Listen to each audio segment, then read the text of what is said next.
Hey everyone, I'm D. Ramirez for Raven Studios. In this video, I'm giving you an exclusive inside look at the making of my new track, Ride That Beat, a collab with the legendary Cevin Fisher, and the very first release on my new label, Raven Records, which I've launched with another legend, Denney. In the next 15 minutes, I'll take you behind the scenes of the full production, drums, bass, synths, vocals, arrangement, and mixing. I'll show you how we built the groove, processed Cevin's iconic vocals, and pulled it all together to create a track designed for maximum impact on the dance floor. It's a fast-paced, no-fluff breakdown, packed with techniques, plugins, gear, and a few cheeky tricks to bring your own productions to life. And if you want the full in-depth course, with every step broken down in detail, head over to theravenstudios.com. You'll find hours of exclusive content, production tutorials, and access to even more advanced walkthroughs. Let's dive in and ride that beat. Okay, so here we are in Ableton. Before we get stuck into the breakdown, I just want to give you a snippet of the track. I'm going to play it at the main drop, the second drop. This is where it's sort of all kicking off. So this is a little snippet of it.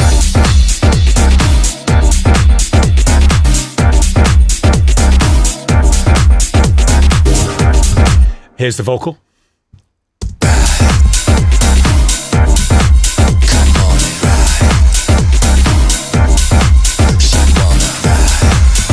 So you can hear what I've gone for there is a very sort of dirty, sort of old school, dusty kind of New York house sound. That's very much the intention. I wanted everything to be tough, distorted, punchy, punch you in the face, and be kind of a bit crusty as well. I'm not going for hi-fi. It's that sweet spot in between high fidelity and raw. So it's quite a raw sound is what I'm going for there, but it has to have punch, a modern sound that's going to stand up against other tracks. So let me take you through it. Let's start with the drums. If I basically take all of the other stuff off, we can hear the drums on their own here. So this is a drum groove.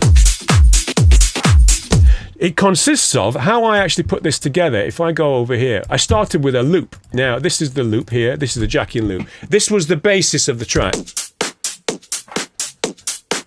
Great. Then I wanted a big, fat, punchy kick. This is a layered kick. You can see here we've got 3 layers of kick going on. Let me play it on its own. Big, thumpy, old New York style 909 kick with the loop. Then I wanted to add some skippy snares. And I wanted to punctuate the clap with my own claps.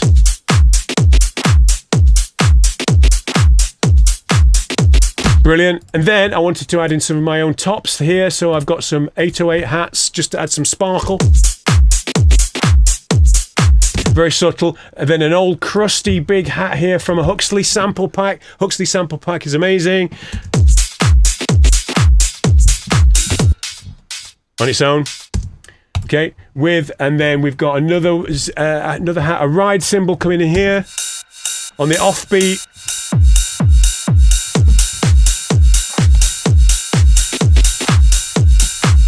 Okay, and then another little hat there. There's another one that comes in at some point. We've got the one that's called Old Main Hat. If we listen to that on its own, it's a little shuffle.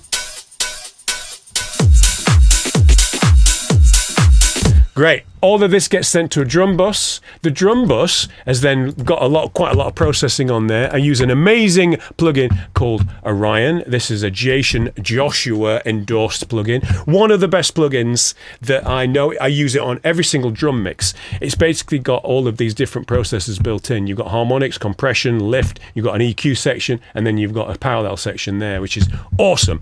Next up, the old OG favorite of mine, which is the Oxford Inflator. I'm using that effect there just to push the sort of upward compression.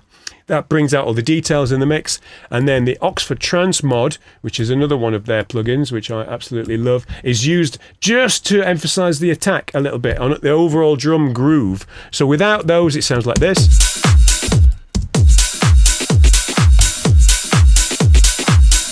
That's just helping bring this sort of attack portion up. Spectre, another one of the most amazing plugins ever, and this is used just to sort of brighten up the top end, but mainly to bring the side frequencies out there. Soothe is then used. I'm using Soothe 1 for some reason, I don't know why. I have Soothe 2, and that is used just to bring down some of those harsh frequencies in all of those hats that come together. With the processing, without, with. Bit of filth. Right, so let's move on to the bass line. Now the bass line is made by, this is the bass line, I'll bring it in.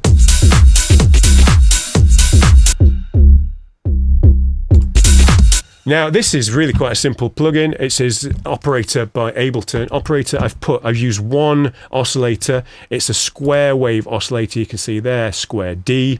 Then I've filtered it quite a lot. I've got some filter envelope on the filter there, which basically opens the filter automatically every time a note is played. It clamps down on it, creating that. And then to bring the kick and bass interaction, I'm using, various different plugins here, but the main one is on the bass itself I'm using the Pro Q4 to duck the frequencies every time the kick hits. And then kickstart is used here.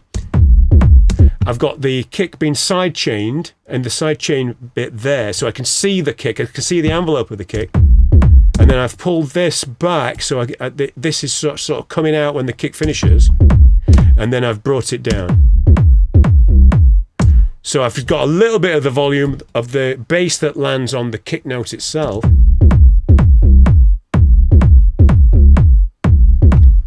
And that just sort of keeps the two out of the way. Onto the synths. Now, the actual bass line came from the synth itself. If I play the synth, I'm going to play it with the kick drum for context. So the kick drum here, the synth stab group.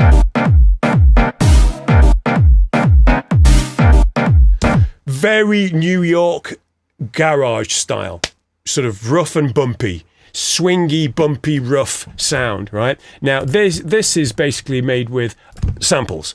The first sample would be this one. If I solo this one here, this is if I put this on, I've created my own MIDI part, I've created my own sample, my own stab pattern there, like that. Okay, and then we've got question and answers going on. So the next one would be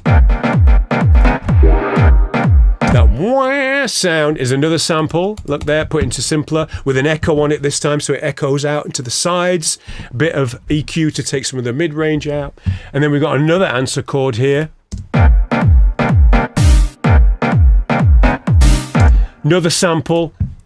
Right, a chord shot there. These all come from a sample pack that I found. I think either somebody gave it to me or it came through something like Future Music or something like that. These are the one-shot garage sounds, like those. Okay, so that's sort of, and then the third chord is another answer. So this one comes in without it. This one. Okay, and then all put through just a little bit of EQ here, and then we've got some filtering and some reverb additions for automation later on in the track. Fuel is another plugin that's really awesome, by Music Hack. This is the UAD API graphic EQ, which I really like to use sometimes. Fuel is awesome. I particularly like the thick factor there, a bit of compression on there as well. It just helps to glue it all together. This is another one of my absolute go-to plugins that I use on every single mix. I can't say that about all of them. I do occasionally use some plugins, but not one all the time. Put the bass line in with this. If you take the solo out of solo, bring this bass line with it. The bass line is just following the stab pattern.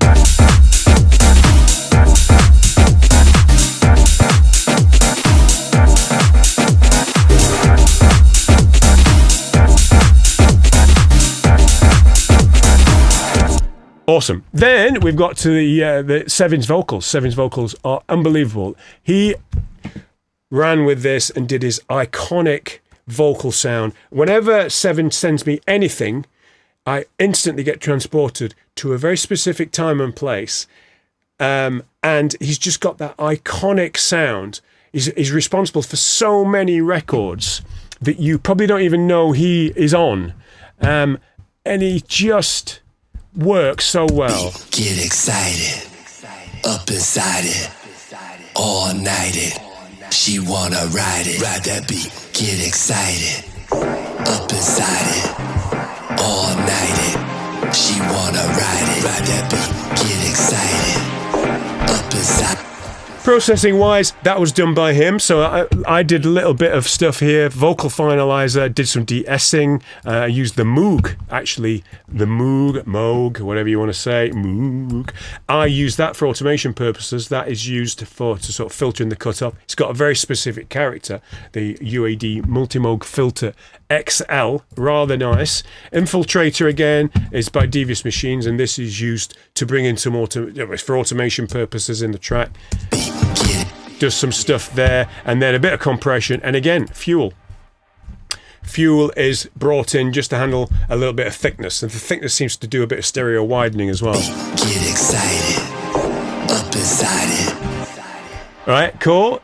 And then we are on to the effects here. This is, if I bring all of these in, these are just audio effects actually, and a lot of them I get from Mark Knight sample packs, but I'm also very conscious that I want to keep it within the genre. So I tend to go to, say for instance, I like a guy or somebody that produces New York style house. I'll see if they have a sample pack. In this instance, Huxley was one of the big artists that I went to. Huxley has an amazing sample pack full of the kind of stuff, sounds that are in the genre.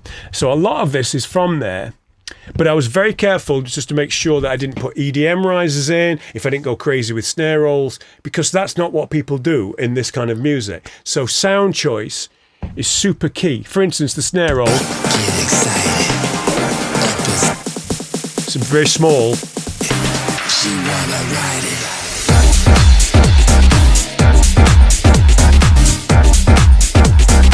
So all these green ones are effects here. In the breakdown, there's a different chord, which it goes all sort of spacey and floaty.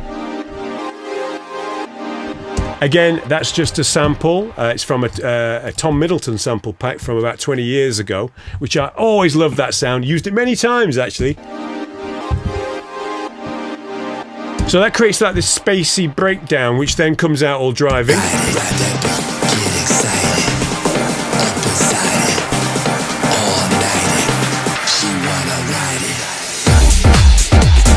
And then onto the mix. The mix here, you can see there's quite a lot of stuff on the mix output. So what I've got here is I'm starting off with an amazing plugin called Righteous 4 by Air Windows. If I take all of these off, you'll see, and I'll go through them quickly. Again, I go into great detail in these on the Raven website.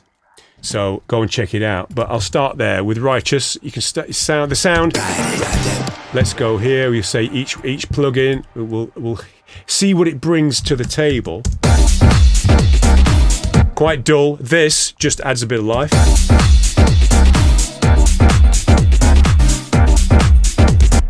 Just sort of seems to take out a lot of the low-end mud and add a bit of sparkle. This EQ here is I'm doing a lot of cutting. This is my reductive EQ, apart from a little bit of a boost in the side there at the top.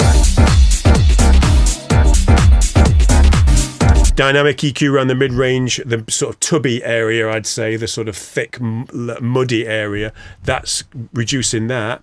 And then I've got this amazing equalizer by Waste Factory, another one of my go-to plugins, which is set to cut mode. Again, cutting out that excessive low-end mid-range there. And then Spectre, I'm using this to do a little bit of side widening on the mid-range frequency there, and also a little bit of a boost at the top end and a little bit of a boost at the bottom end. With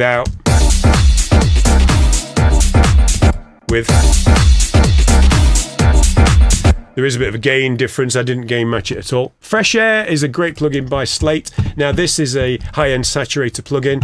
I'm just basically saturating the top end.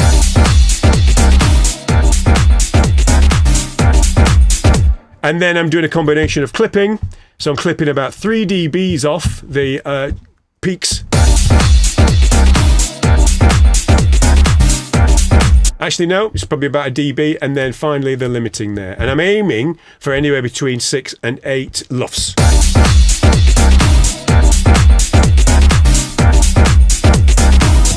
As it happens, I've got it to 5.7, okay? But I take these off anyway because I will send this, and I did send this to a mastering engineer. My good friend, Glenn Nichols at ASP Mastering, is the absolute man. If you want anything doing, he would be highly recommended on my book. So this was just my DJ master. And what I sent him was all of this left on, but I brought down the input here to about -12, like so. And then I took off these 2. That's what he got. So I did leave these on before sending it to him because that sort of created the sound of the mix. In terms of the arrangement, it's a typical sort of standard kind of intro. You've got the DJ intro there, then you've got a build up, then you've got your breakdown, and then it all kicks off there at bar 49, and then we're grooving along there. We've got A and B sections of vocals, A section, B section, and then we've got a bigger version of this break, this time a little bit longer, actually like 8 bars longer, and then it kicks off with the extra chords. You can see that they come in there, those extra chords, just to lift it a little bit, and then we go to the outro. So there you go. Highly recommended you go check it out. Go to the Raven Records page on Instagram, or go to theravenstudios.com. You'll find everything on there. Hope you enjoyed that, and I'll see you in the next video.